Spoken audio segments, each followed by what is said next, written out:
Hace un tiempo me pasó por la cabeza una pregunta. Algo que me dejó pensando e incluso me hizo cuestionarme a mí mismo. Si en este momento muriera, ¿qué quedaría de mí en la Tierra? Sé que la pregunta puede sonar media fuerte, pero, en serio, ¿qué queda de nosotros cuando ya no estamos? ¿Simplemente un par de fotos nada más? ¿En realidad queda algo?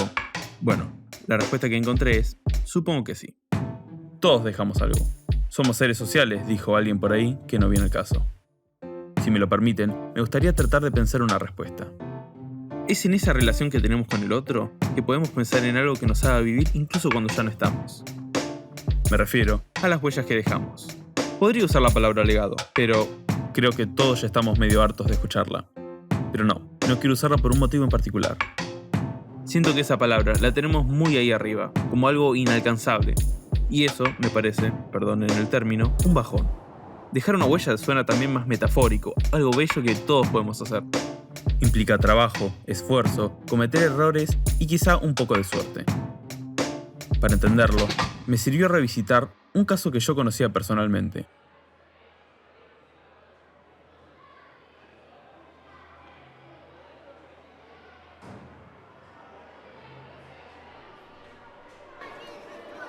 El del colegio al que fui, el Instituto Cervantes en Boulogne.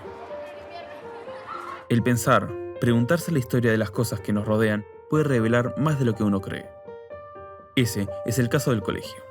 Fundado por inmigrantes hace un poco más de medio siglo, abarca desde jardín de infantes hasta secundaria.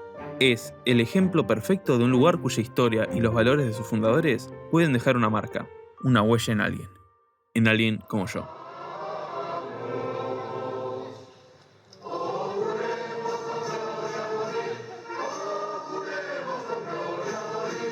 Arranquemos por el principio. Doña Isi y Don Lavín eran españoles. Él era un labrador que peleó en la Guerra Civil Española. Ella fue enviada para trabajar como maestra al pueblo donde vivía Don Lavín, llamado San Ginés. Y, hospedándose en la casa donde vivían los padres de él, es ahí donde se enamoran. Pero creo que sería mejor dejar que sus hijas nos cuenten más acerca de ellos. Yo lo que más destaco es que eran muy trabajadores. No importaba la hora que se tenían que levantar y a la hora que se tenían que acostar. Eran muy solidarios. ¿Y cómo empezaron? Su primer vivienda fue acá en Boulogne, en la calle Juramento, y ella ya daba clases particulares. Nosotros no teníamos acá a nadie, más que a mi mamá, a mi papá, mi hermana a mí y yo a ella. No teníamos primos, ni tíos, ni abuelos, nada. Con el tiempo y con trabajo compraron el terreno donde nos vinimos a vivir acá en la calle Pichincha, hicieron la casa. Mi mamá continuó dando clases particulares. En aquella época no había tantos colegios como ahora. A partir de ahí, la cantidad de alumnos fue en aumento hasta llegar a un punto en el que tuvieron la oportunidad de fundar el colegio, recibiendo el apoyo y la ayuda de la comunidad en el camino. El colegio entero fue creciendo alrededor de su casa, siendo ampliado con el tiempo. Mi papá empieza de a poco la construcción con un ayudante, pero los albañiles eran él y el ayudante.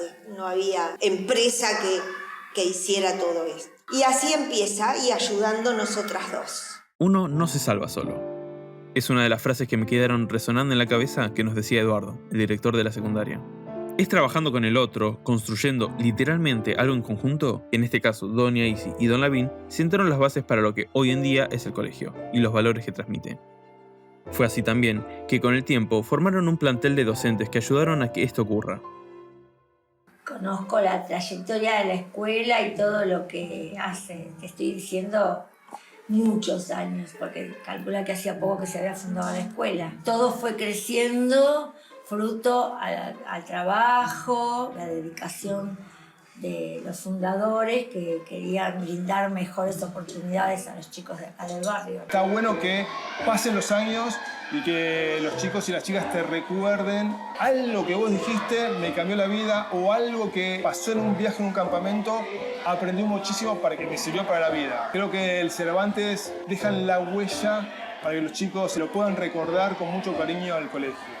Con jardín y primaria ya terminados y después de muchos años, se termina con la edificación.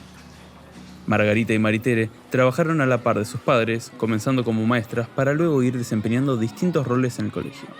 Ya en los años 90, Cuando doña Isi y don Lavín eran personas mayores, se implementa una reforma en la estructura de los colegios, la cual, para facilitar la continuidad de los alumnos, hace que los colegios que no tuvieran la estructura completa articularan con otras escuelas y les pasaran los estudiantes. Pero tanto a ella como a mí no nos gustó la idea esa de articular, no por no hacerlo, sino porque perdíamos alumnos.